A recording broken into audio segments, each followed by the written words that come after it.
El Instituto Mexicano de la Radio presenta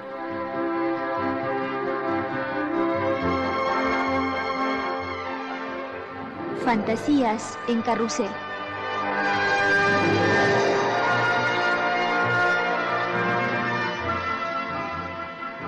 Un programa literario con René Avilés Favila.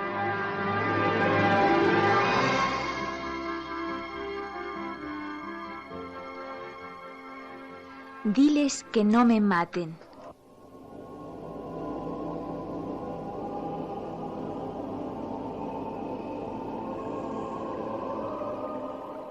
Diles que no me maten, Justino. Anda, vete a decirles eso. Que por caridad. Así diles. Diles que no lo hagan. Por caridad. No puedo. Hay aquí un sargento que no quiere oír hablar nada de ti. No, date tus mañas. Y dile que para sustos ya ha estado bueno.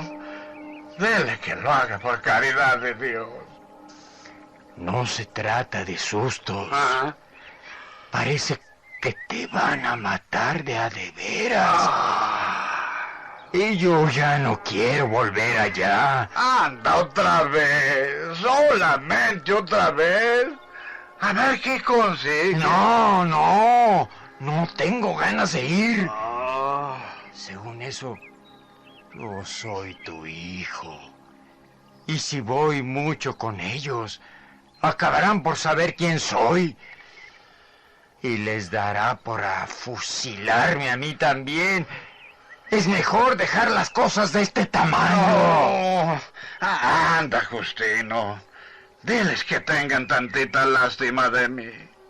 No más eso, diles. Justino apretó los dientes y movió la cabeza durante mucho rato. No, papá, no. Dile al sargento que te deje ver al coronel. Cuéntale lo viejo que estoy, hombre. Lo poco que valgo. ¿Qué ganancia sacaría con matarme? Ninguna ganancia. Al fin y al cabo, el dar un alma. Dile que lo haga por la bendita salvación de su alma. Justino se levantó de la pila de piedra en que estaba sentado y caminó hasta la puerta del corral.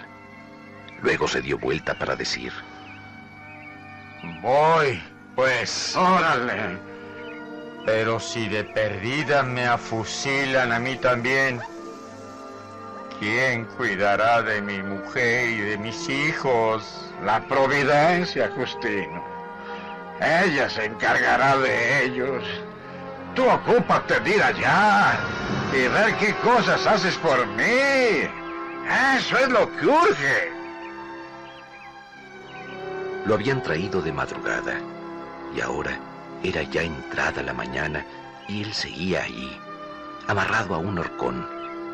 No se podía estar quieto. Había hecho el intento de dormir un rato para apaciguarse, pero el sueño se le había ido. También se le había ido el hambre. No tenía ganas de nada, solo de vivir. Ahora que sabía bien a bien que lo iban a matar, le habían entrado unas ganas tan grandes de vivir como solo las puede sentir un recién resucitado.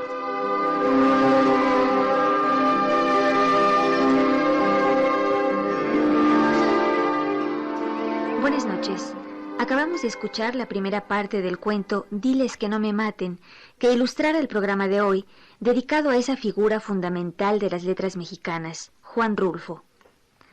Con solo 2 textos en su exigua bibliografía, El Llano en Llamas y Pedro Páramo, Juan Rulfo colmó de asombros a sus lectores con esa impecable puntualidad con la que iba forjando sus textos, en los que combinaba la imaginación y la poesía, el prodigio de la narración y la fuerza sensible de los contenidos. Este hombre, nacido en el poblado de Sayula, en el estado de Jalisco, en 1918, rescata del silencio los murmullos estridentes de la vida rural mexicana para llevarlos por el mundo con su carga minuciosa de verbos e imágenes que nos revelan las identidades que habitan nuestra conciencia nacional. Rulfo muere en el pleno uso de sus facultades, adeudándole a la literatura un libro tantas veces prometido y que ya nunca nadie podrá leer jamás. Pero quedan aquellas historias y aquellos personajes que después de obsesivas reescrituras se volvieron tan míticos como indispensables.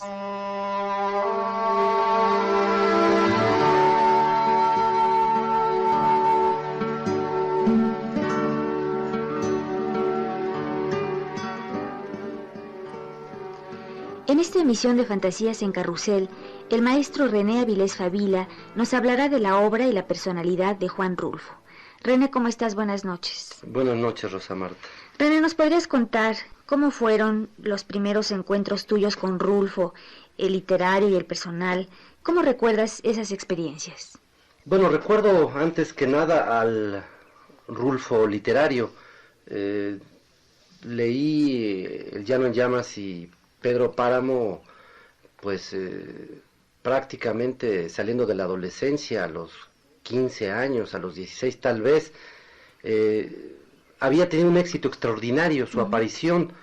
La aparición tanto de él como de Arreola habían significado una apertura en la literatura mexicana que estaba muy anquilosada, que tenía pocas grandes figuras y que realmente eran figuras que ya tenían muchos años. Yáñez, Martínez Guzmán, Alfonso Reyes, Vasconcelos. Sí. Y de pronto la aparición de estos dos hombres fue una gran revitalización para la cultura nacional, para las letras mexicanas. Me impresionó primero el cuentista. La novela El Llano en Llamas tuve que leerla varias veces para poderla captar en toda su dimensión.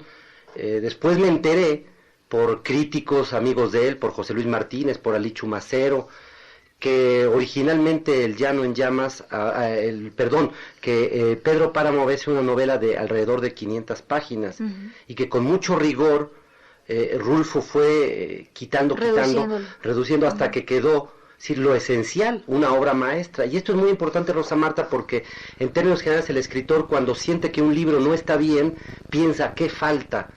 Cuando en realidad la pregunta podría ser ¿qué sobra? Exacto. Y son muy pocos los autores que se atreven a quitar. Todo el mundo trata de aumentar. Hay demasiado ego en esto, demasiado amor a lo que uno hace, y esto produce también una falta de autocrítica. Pero el caso de Rulfo, bueno, pues es un caso asombroso porque con dos libros, en efecto, como lo estás señalando, conmueve no solo a México, sino al mundo entero.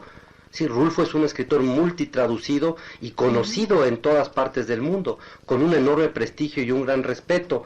Después lo conocí en 1964 en el Centro Mexicano de Escritores.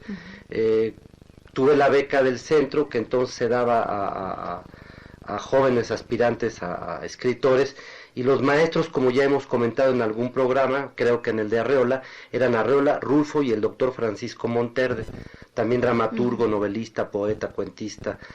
Y fue para mí muy grato poder acercarme a Rulfo. Era un hombre difícil, era un hombre hosco, no hablaba mucho, no se notaba una gran... pero indudablemente tenía una cultura mucho más profunda. Tal vez ha sido uno de los grandes lectores de novelas que México ha tenido. Pero por desgracia no era un crítico literario, y entonces eran lecturas que lo enriquecían solamente a él, o a sus alumnos más cercanos. Yo recuerdo haber platicado con él a la salida del Centro Mexicano de Escritores, y entonces era asombroso el conocimiento de novelas europeas, de novelas norteamericanas, de novelas latinoamericanas, y una modestia ejemplar con que manejaba ese gran bagaje cultural. Después, bueno, pues nos quedamos en efecto un tercer gran libro, pero él, tal vez asustado por la dimensión de estos dos libros y del prestigio que tan rápido le llegó, sin discusión, sin ninguna objeción prácticamente, bueno, pues no volvió a escribir más, lo paralizó. Es decir, fue un escritor que dejó de escribir aterrorizado por su propio éxito. Qué impresionante. Sí.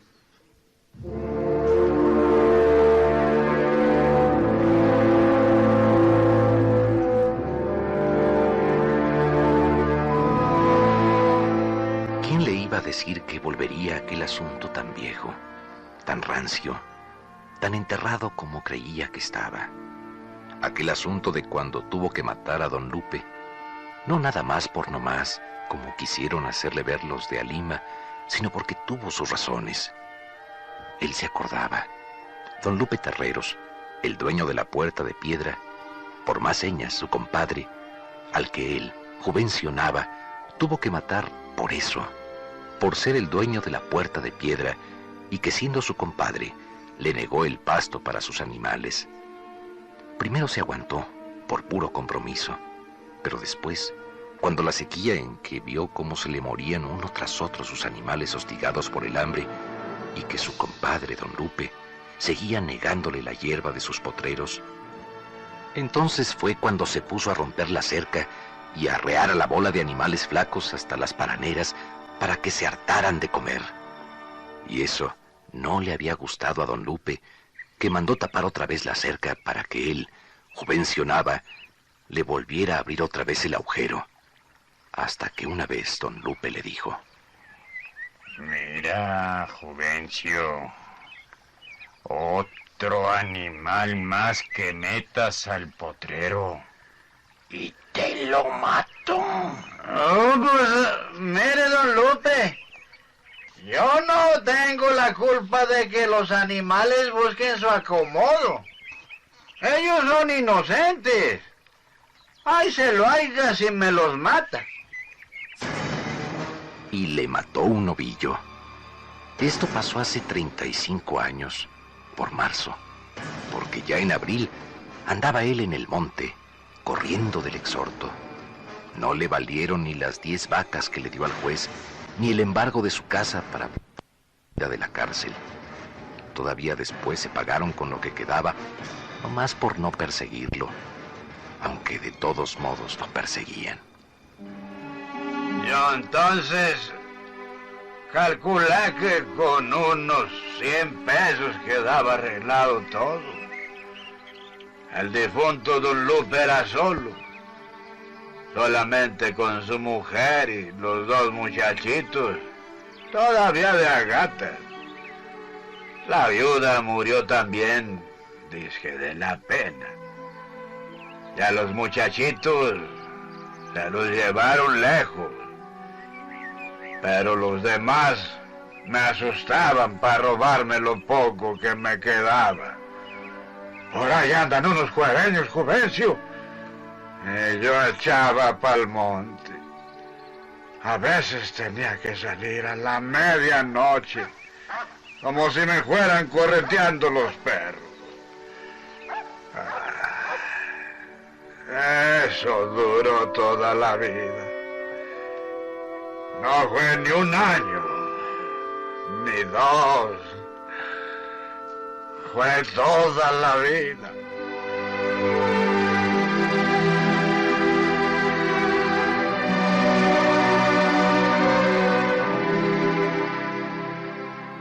Literariamente hablando, René, ¿cuáles serían las tradiciones a las que pertenece la obra de Rulfo? ¿Y cuáles serían los alcances de la influencia de esta en las letras mexicanas? Mira, Rosa Marta, Rulfo pertenece básicamente a una gran tradición de literatura rural mexicana. Sin embargo, la literatura rural en México se ha caracterizado básicamente por ser una literatura de corte realista. Así es. Rulfo, sobre todo en la novela, introduce el elemento fantástico, de tal manera que esto ya significa una ruptura y un enriquecimiento para estas tradiciones. El Rulfo, que se encuentra con una literatura rural, lineal, pedestre, poco imaginativa, de poca densidad poética, si la encuentra, la toma, porque él mismo ha nacido en la provincia, y la convierte en algo mágico, la convierte en algo esencialmente fantástico. Cuando me dicen que Arreola es el literato fantástico y Rulfo es el literato realista, bueno, estamos hablando de cosas francamente torpes, porque recordemos un poco Pedro Páramo, y ahí, bueno, pues hablan los muertos, y esto ya nos da un elemento de irrealidad en una obra, y esto se llama literatura fantástica.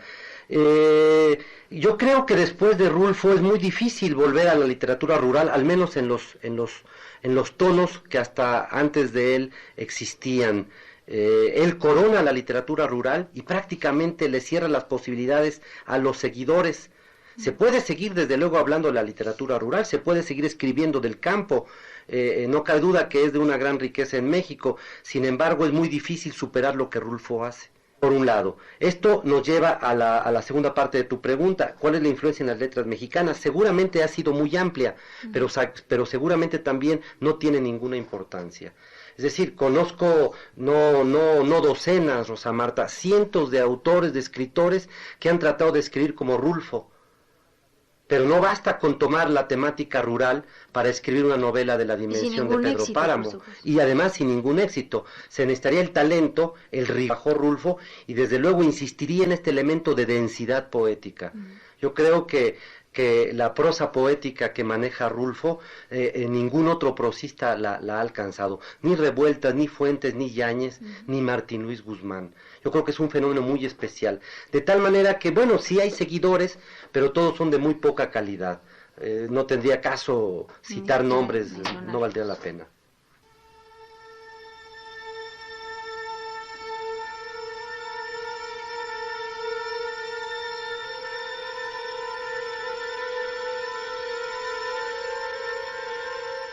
No podía dejar que lo mataran. No podía. Mucho menos ahora. Comenzó a sentir esa comezón en el estómago que le llegaba de pronto siempre que veía de cerca la muerte, y que le sacaba el ansia por los ojos y que le hinchaba la boca con aquellos buches de agua agria que tenía que tragarse sin querer. Y esa cosa que le hacía los pies pesados mientras su cabeza se le ablandaba y el corazón le pegaba con todas sus fuerzas en las costillas. No podía acostumbrarse a la idea de que lo mataran. Sus ojos, que se habían apeñuscado con los años, venían viendo la tierra, mientras caminaba entre aquellos hombres en silencio, con los brazos caídos. Allí, en la tierra, estaba toda su vida. 60 años de vivir sobre de ella, de encerrarla entre sus manos, de haberla probado como se prueba el sabor de la carne. Se vino largo rato desmenuzándola con los ojos, saboreando cada pedazo como si fuera el último, sabiendo que sería el último. Los había visto con tiempo. Siempre tuvo la suerte de ver con tiempo todo. Pudo haberse escondido, caminar unas cuantas horas por el cerro mientras ellos se iban y después volver a bajar. Al fin y al cabo, la milpa no se lograría de ningún modo. Ya era tiempo de que hubieran venido las aguas, y las aguas no aparecían, y la milpa comenzaba a marchitarse. Así que ni valía la pena de haber bajado, y ahora seguía junto a ellos, aguantándose las ganas de decirles que los soltaran. No les veía la cara, solo veía los bultos que se repegaban o separaban de él. Yo nunca le he hecho daño a nadie. Juvencio no supo si lo habían oído, pero nada cambió. Ninguno de los bultos pareció darse cuenta. Las caras no volvieron a verlo. Siguieron igual, como si hubieran venido dormidos.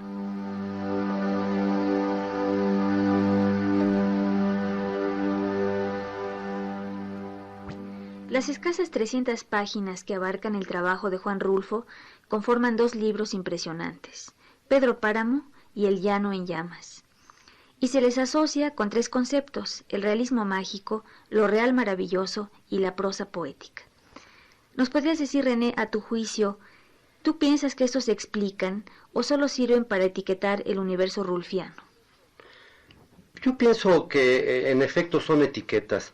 Es muy difícil catalogar la obra de Rulfo. Estos conceptos de realismo mágico, lo real maravilloso y, bueno, la prosa poética no es probablemente un concepto, pero sí son o muy generalizadores o definitivamente inútiles para calificar, porque no nos pondríamos de acuerdo. Hay muchas versiones de lo que algunos autores entienden por realismo mágico o lo real maravilloso. Pienso, por ejemplo, que Alejo Carpentier ha escrito largamente sobre este tema. Yo creo que finalmente el universo rulfiano solo se puede dar en la misma lectura, en la lectura precisa, cuidadosa de sus dos libros. No creo que valga la pena tratar de etiquetarlo porque no encaja ninguna etiqueta. Del mismo modo que se insistió en que él era heredero de la tradición de Faulkner y que él negó, creo yo que no tiene sentido entonces tratar de ponerle una etiqueta.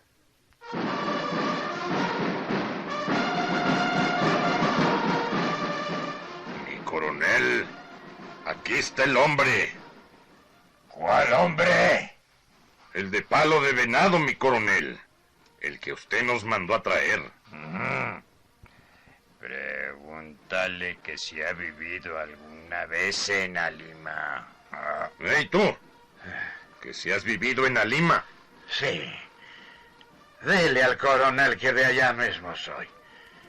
Y que allí he vivido. Hasta hace poco. Pregúntale si conoció a Guadalupe Terreros. ¿Qué dices que si conociste a Guadalupe Terreros? A don Lupe. Oh, sí. Dile que sí lo conoce. Ya murió. Ya sé que murió. Lupe Terreros era mi padre. Cuando crecí y lo busqué, me dijeron que estaba muerto. Es algo difícil crecer sabiendo que la cosa de donde podemos agarrarnos para enraizar está muerta. Con nosotros eso pasó. Luego supe que lo habían matado a machetazos, clavándole después una pica de buey en el estómago. Me contaron que duró más de 2 días perdido y que cuando lo encontraron tirado en un arroyo, todavía estaba agonizando y pidiendo el encargo de que le cuidaran a su familia.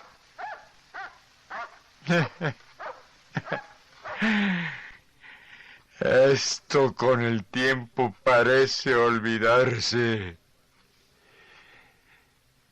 Uno trata de olvidarlo. Lo que no se olvida es llegar a saber que el que hizo aquello está aún vivo, alimentando su alma podrida con la ilusión de la vida eterna. Desde acá, desde afuera, se oyó bien claro cuando dijo: ¡Llévenselo! Y amárrenlo un rato para que padezca. Y a luego fusílenlo. No, ya he pagado, coronel. He pagado muchas veces.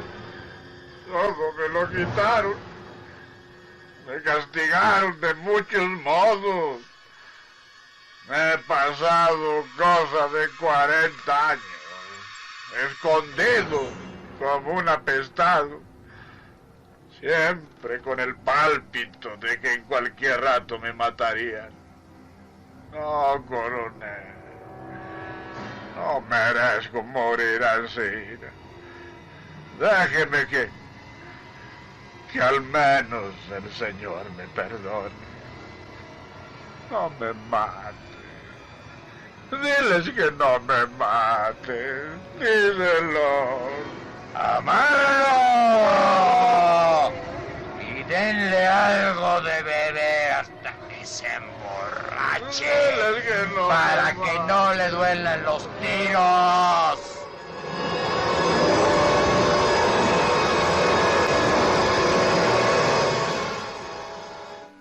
Ahora, por fin, se había apaciguado.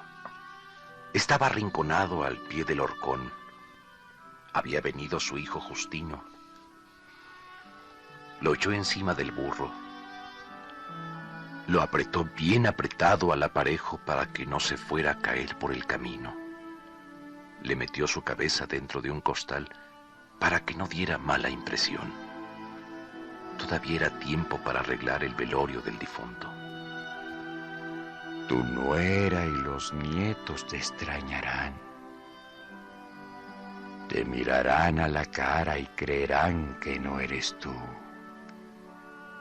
Se les afigurará que te ha comido el coyote. Cuando te vean con esa cara llena de boquetes por tanto tiro de gracia como te dieron.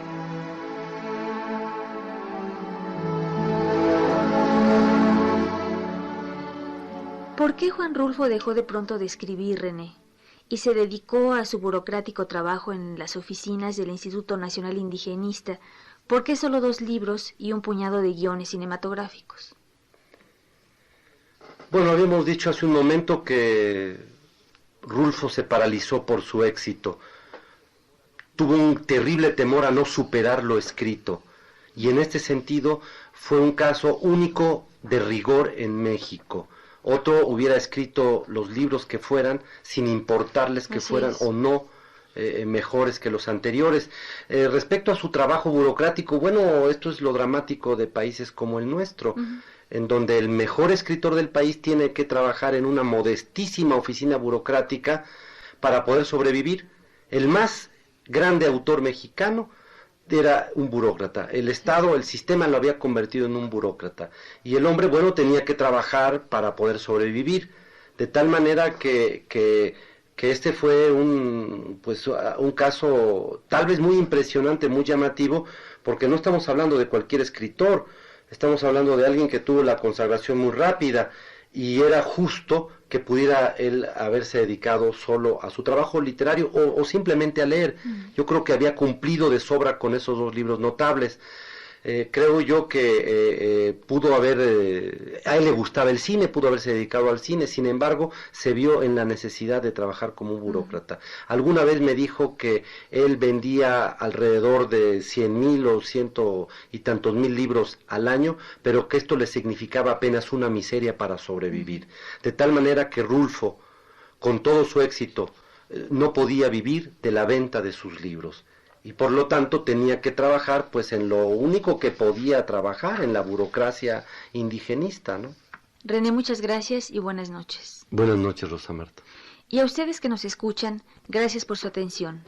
Recuerden que el mejor homenaje que se le puede rendir a un escritor es la lectura misma de sus textos. Es importante que sigamos los trabajos de quienes dan forma y contenido a nuestra literatura. Buenas noches.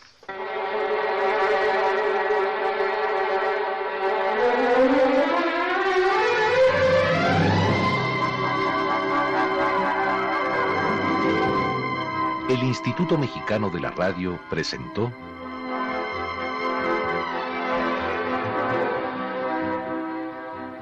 Fantasías en Carrusel.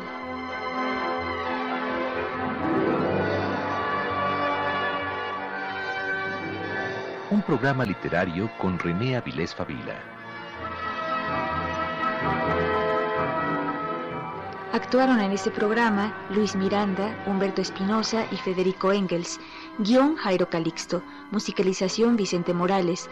Asistente de producción María Estela Hernández. Controles técnicos Santiago Fernández y Héctor Recendis. Producción Diana Constable. Voz Rosa Marta Jasso.